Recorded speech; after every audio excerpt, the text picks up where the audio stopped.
Khan conquers Algieri. We are making the rounds. Jim Basketball alongside Brian Campbell, soon to be joined by Dan Rayfield. Amir Khan outpointed Chris Algieri with a unanimous decision on Friday in a competitive matchup. Brian, Algieri didn't make it easy, though. What was the primary impression you gained from watching this fight?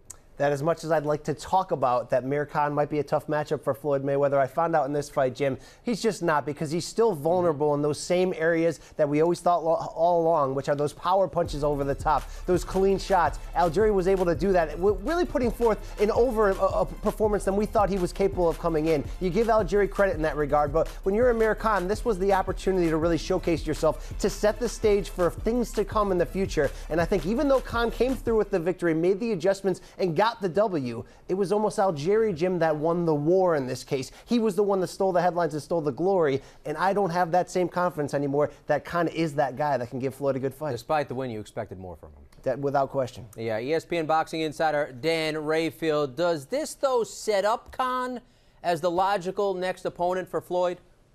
Of course it does. I disagree with Brian, by the way, that Algieri stole the glory. Come on, he lost the fight. I mean, yeah, he fought a good fight, but maybe because he was just better than expectations, that he didn't get knocked down 6 times. Look, he fought a good fight, but he didn't win. Amir Khan won the fight.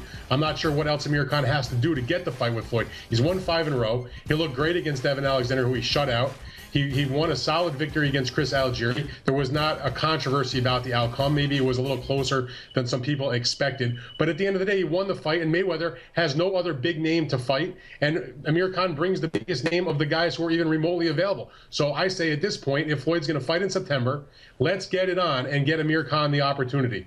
Period. Yeah, I guess he's just pessimistic, right, Brian? A little pessimistic about what he can do against Floyd. Well, you know, I was a guy who had some big expectations for Khan and thought he was maybe that guy with that jab, that length, that style. Sure. You know, Kell Brook stayed unbeaten after stopping Frankie Gavin in the 6 on Saturday, and not only mentioned Floyd, but also Khan as a fighter he'd like up next. How realistic is such a matchup? Well, you know, of course, it depends on Floyd Mayweather, on what Floyd's, going to come out and do. We don't know that Floyd is the one who calls all the shots in this situation. But if a Floyd fight is not in Khan's future, he could do a lot worse in this case than Kell Brook, because this is an all-England showdown, would be a huge fight between top welterweights, and for my money, a 50-50 pick'em fight. I think Kell Brook is deserving at this point, despite all the comments that Khan has said recently that Kell Brook is not on his level, that Kell Brook would be trying to use Amir Khan's name to get the payday. I think right now, this is the best fight. I mean, Khan has rematch potential in front of him with guys like Peterson, guys like Garcia, guys like Maidana. I want to see all those. But the best fight in this division might even be Khan and Brook, just to match it up, and 2 guys were right on the same level. Yeah, and as you wrote on ESPN.com, the fact that this would be so huge for England. No question. Too. Dan, you know, despite the loss,